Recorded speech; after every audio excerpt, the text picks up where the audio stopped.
Kia ora koutou. Welcome to this webinar to provide a summary of the feedback received in the second public consultation on the draft Aotearoa New Zealand Sustainable Finance Taxonomy. My name is Jess and I lead the New Zealand Taxonomy development on behalf of the Centre for Sustainable Finance. The Centre is an independent charitable trust and we are working towards a vision of an equitable, inclusive and resilient financial system for New Zealand. The Centre provides the Secretariat function for the development of the New Zealand taxonomy. So today I'm going to give a short reminder about what a taxonomy is and why we are building one. Then I will be summarising the feedback that has been received through the second public consultation. The technical groups are in the process of reviewing the feedback and determining the scope and shape of any revisions. So this webinar won't yet share any outcomes from the feedback as that process is still underway. Okay, so a taxonomy refresher. Essentially, a taxonomy is a guide for anyone making capital allocation decisions about which activities can be credibly considered to be contributing to sustainable outcomes. So essentially, it does the legwork of looking at what activities could help achieve a particular environmental objective and establishes credible criteria for the performance of those activities. By doing this legwork, the framework provides clear, credible decision-making tools. This reduces the cost and risk of decisions to allocate capital to such activities. And by reducing that cost, friction, and risk, it intends to make it easier for capital to flow to them. The current scope of work is to develop definitions and criteria for activities that can contribute to the goals of climate change mitigation, adaptation, and resilience in the agricultural and forestry sectors, which were the criteria available in this public consultation. We have also recently commenced work on developing criteria for the energy sector, and work on the construction and building sector will begin early in 2026. So these are some of the use cases for the New Zealand taxonomy, and it's worth noting that the primary users will be financial institutions. We're seeing taxonomies globally being used by bond issuers and insurers as well. Essentially, anyone looking for credible ways to assess sustainability claims and risks. For businesses, the aim is ultimately to increase the quantum of finance available for sustainable activities or transition activities. It's also a framework that can be used to verify sustainability claims and to help tell sustainability stories. So why are we building a New Zealand taxonomy? Taxonomies are in development globally, with over 50 jurisdictions now with them or with them in development, including the EU, China, Singapore, ASEAN region, and Brazil. In many ways, New Zealand is developing a taxonomy in recognition of the fact that we are a small and optional market for capital, and we need to be aligned with the language and frameworks being used internationally. The same goes for ensuring efficient access to markets for our exporters and meeting global customer expectations, which are increasingly using global taxonomies to demonstrate alignment.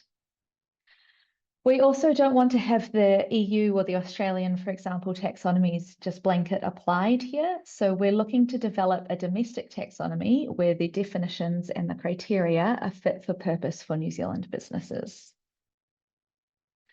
Just to clear up any confusions, the New Zealand taxonomy only provides a framework for assessing environmental performance of specific activities.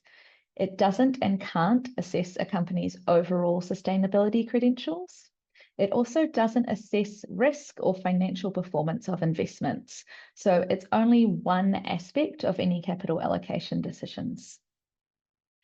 It doesn't exclude entities from accessing any other types of finance. It's also a voluntary framework, both for financial institutions and for business users. So it's at the discretion of any company if they want to undertake any of the activities that are outlined in the taxonomy criteria, or for any financial institution if they want to use the framework for assessing activities. Finally, the New Zealand taxonomy doesn't proxy for a sector transition plan, It can't give consideration to volume of activities or any other considerations that would be involved in determining a sector mix, and that remains the remit of national level policy. The New Zealand taxonomy is really just one tool doing one job about flowing capital in a much wider landscape of industry action and policy that can support the transition to a lower emissions economy. So I'll just talk briefly to the structure of the New Zealand taxonomy. As we've said, taxonomies define activities which contribute to an environmental objective. And these are the environmental objectives for the New Zealand taxonomy. And they line up with the environmental objectives across key jurisdictions, including in the EU and Australia. And criteria are developed to define activities that contribute to each objective in turn. So as I mentioned earlier, we're currently developing criteria across 3 sectors for activities that can contribute to the first 2 goals: climate change mitigation, so emissions reductions, and criteria for climate change adaptation and resilience activities. It's important to understand that the criteria assess performance against one environmental goal at a time. And this is the structure of all taxonomies globally. And we need to remain consistent with that structure so that investors can use the framework to compare investments across jurisdictions. Fundamentally, taxonomies are a list of economic activities. And there is a methodological approach developed to assessing activities which can contribute to the environmental objective and the overall purpose of the taxonomy. And activities that are included can be classified as green or in transition. But both green and transition activities are New Zealand taxonomy aligned. And the transition classification is increasingly being recognised by global finance frameworks as critical for climate change mitigation because it can support emissions reductions in those industries which are hard to abate, but are significant for social and economic well-being. Many sustainable finance taxonomies, including Australia, the EU, ASEAN, and Singapore, classify both green and transition activities as eligible for climate change mitigation funding through bonds and other financial instruments, including loans. Across major jurisdictions, green bonds and transition bonds are routinely issued to finance both established low emission solutions and projects that help higher emitting sectors reduce emissions. This reflects a growing consensus that financing the transition is as essential as financing already green activities. There are 3 sets of criteria which make up the taxonomy. So there are the substantial contribution criteria, which detail how an activity demonstrates it is making a substantial contribution to the environmental objective, be that climate change mitigation or adaptation and resilience. And then there are do no significant harm criteria and a minimum social safeguards framework, which together provide safeguards to ensure activities which are making that substantial contribution don't do other environmental or social harms. Okay, so just a quick reminder as well about how these criteria have been developed. The New Zealand taxonomy has been and will continue to be developed through a robust and credible process designed in alignment with leading international efforts to develop local taxonomies. And we have 2 main functions supporting this work, as you can see on the slides. So we have the government function and the independent advisory function. And under the independent advisory function, there are 2 key groups: sector-specific technical advisory groups, or TAGs, and the technical experts group, or the TEG. The TAGs provide technical and industry-specific advice to help tailor the criteria so that they are fit for purpose in the New Zealand context. This includes which activities to include in the criteria, thresholds for the performance of those activities, and assessment of possible risks associated with them. The technical experts group looks at the taxonomy from a broader cross-sector perspective, and their focus is on usability and interoperability, especially from the financial sector's point of view, because ultimately the main users of the taxonomy will be banks and investors or asset managers. The members of all of these groups are available on our website. The Ministry for the Environment is the lead agency, and they provide oversight and direction for the work. And the Council of Financial Regulators are also involved, and they provide quality assurance, making sure that the criteria development process has been robust, transparent, and credible. Importantly, neither of those government groups have a say on the criteria themselves. Their job is to make sure that the process we've followed to reach the criteria is sound. The final criteria will be published for the market to voluntarily use. Sometimes we get questions about the government involvement and if this is a policy development process. And I just want to be really clear here that the endorsement of the New Zealand taxonomy is an important credentialising factor for international investors and markets. However, this remains a market-driven and used tool, not a policy process. And this is the process for development. So we started from reviewing drafts from benchmark taxonomies, especially Australia, given the directive for strong alignment with their taxonomy, and also the EU, Singapore, and several others.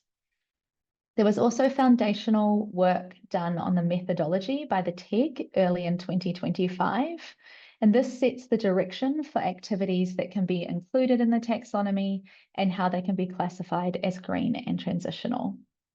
So the groups begin with these draft criteria and they revise them to ensure that they are fit for purpose in New Zealand, add any New Zealand specific activities or measures, and set thresholds based on our sector's performance and available data.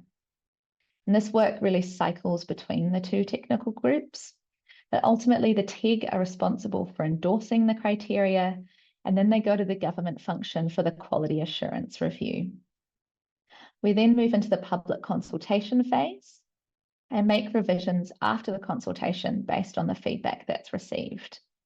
The updated version is then re-endorsed by the TEG and reviewed by the government function again before they are published. Okay, let's talk about the second public consultation. So the technical groups worked from December last year through to September this year, including a first public consultation period in June. And alongside their work, wider sector engagement with the agricultural and forestry industry bodies and key players, environmental NGOs, the financial sector, and Māori organisations was undertaken.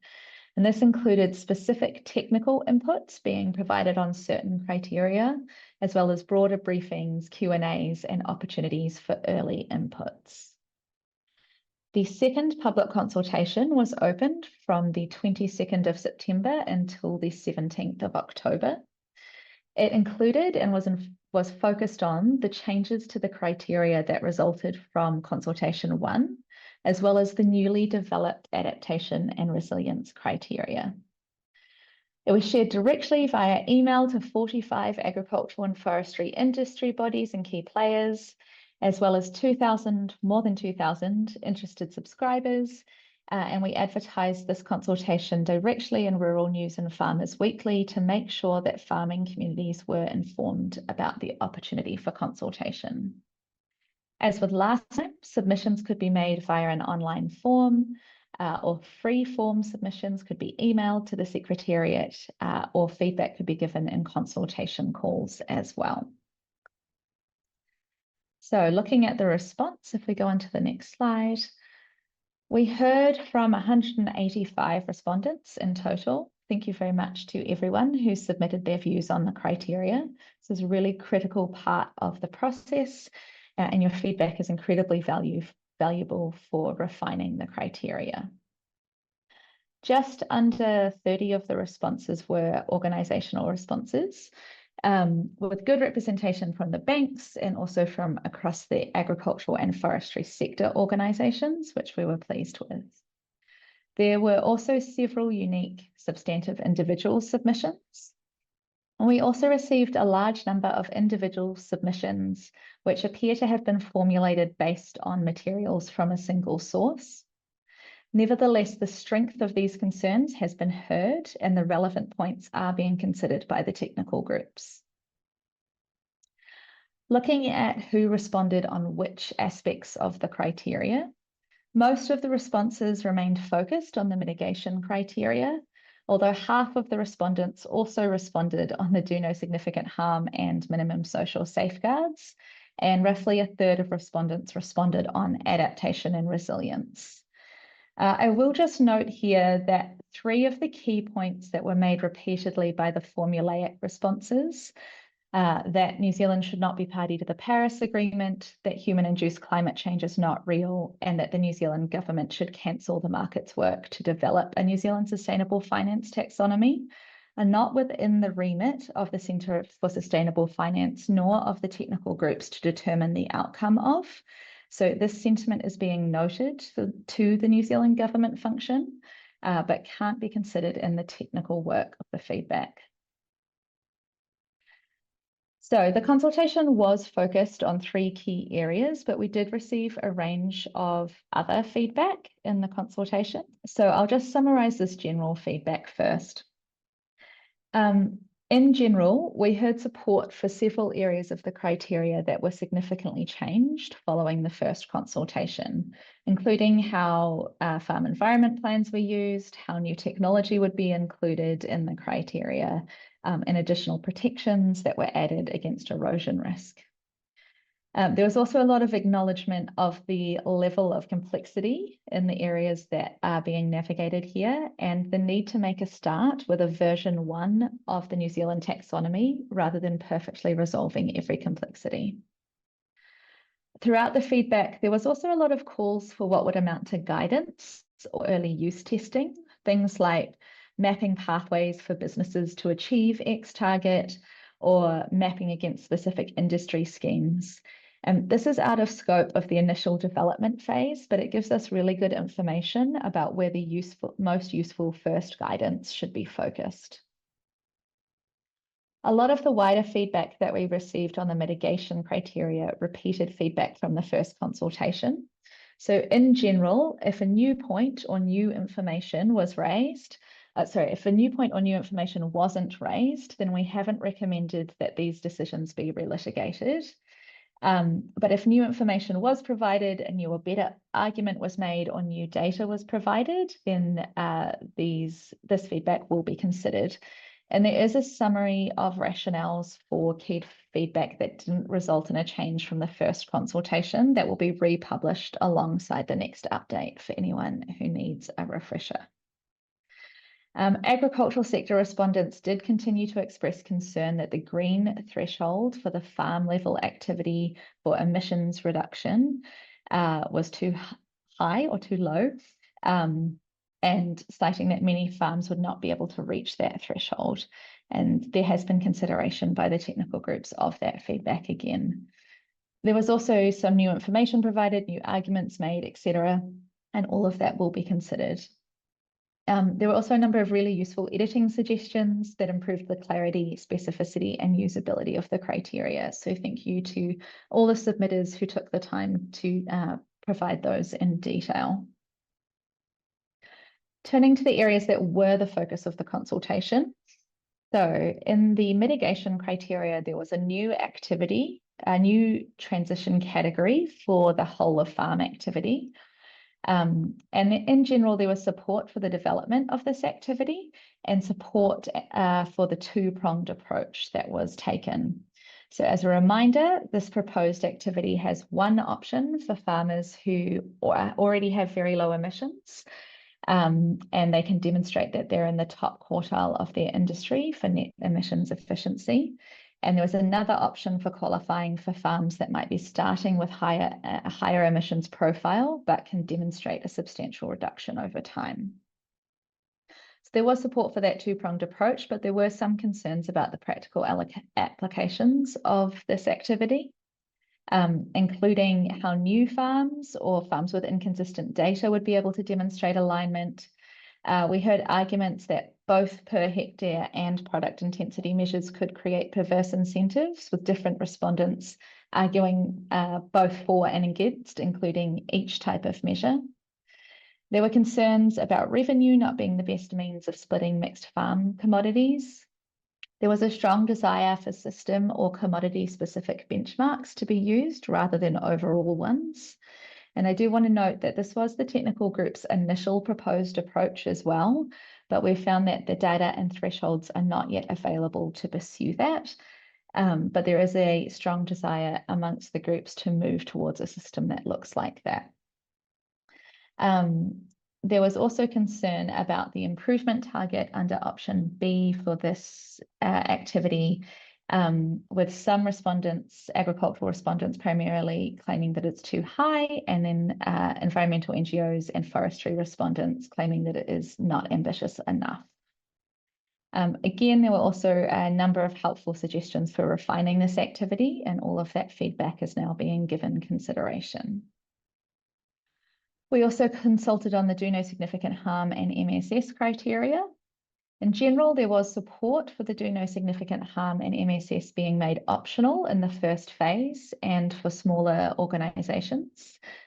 This support primarily came from the agricultural industry and the banks.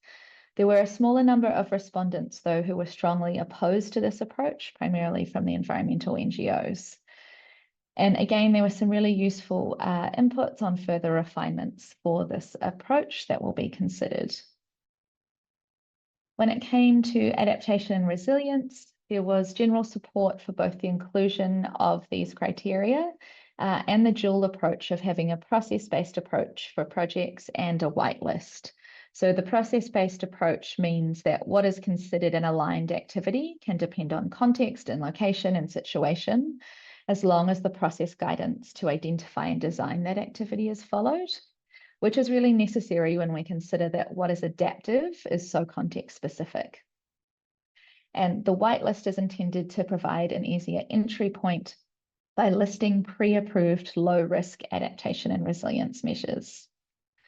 There were some usability concerns around the process-based approach that were noted in the feedback, and very useful tweaks to the language suggested. And we also saw a desire to align with the New Zealand climate standards. There were also a lot of suggestions that were made for inclusions, measures that could be included on the whitelist. These will be reviewed to see if they meet that requirement of having very low risk of other harm or maladaptation, given that these are pre-approved measures. Okay, so what are we doing now? All of this feedback has been reviewed, as I said, and the technical groups are now working through the revisions based on the feedback. They are also reaching out for some more technical inputs where needed. Here are some of the key issues that are being considered in the revisions. Noting that this isn't all of the revisions, there are substantive changes being made throughout the document. And that while this work is in progress, I can't yet comment on what the outcomes of any of these revisions will be. I can say that the outcomes will be guided by the foundations that we have in place for the criteria overall. That is, that the purpose of the taxonomy is to direct and mobilize capital into a low emissions Paris-aligned future, i.e. a livable climate and reducing the worst impacts of climate change.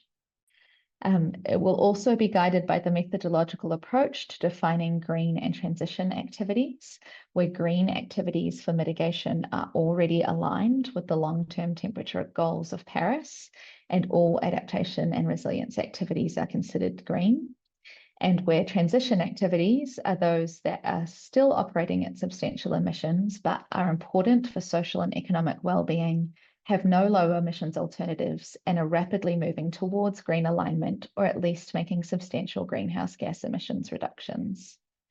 And finally, we'll also be guided by the design principles, particularly that balance between credibility, which is important both for impact and for global confidence, and usability, noting, of course, that this is a voluntary framework, and if the criteria are not usable and have low market uptake, they will also not serve the purpose.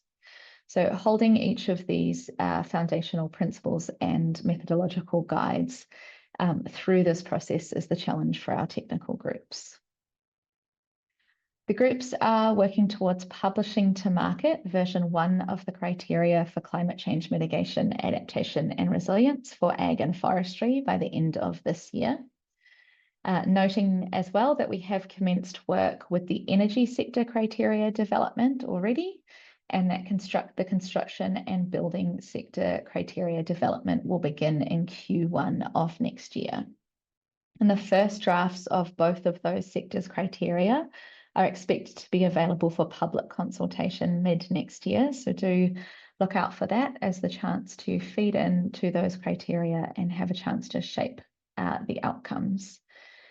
And as always, the page there on our website is the best place to go for updates and latest information about the taxonomy development. So that is all for today. Thank you to all of you who submitted your views on the criteria. As I've said, it's absolutely crucial to this process. And thank you all for joining us today. We do look forward to sharing version 1 of the criteria with you all before the end of this year. Ngā mihi, everyone.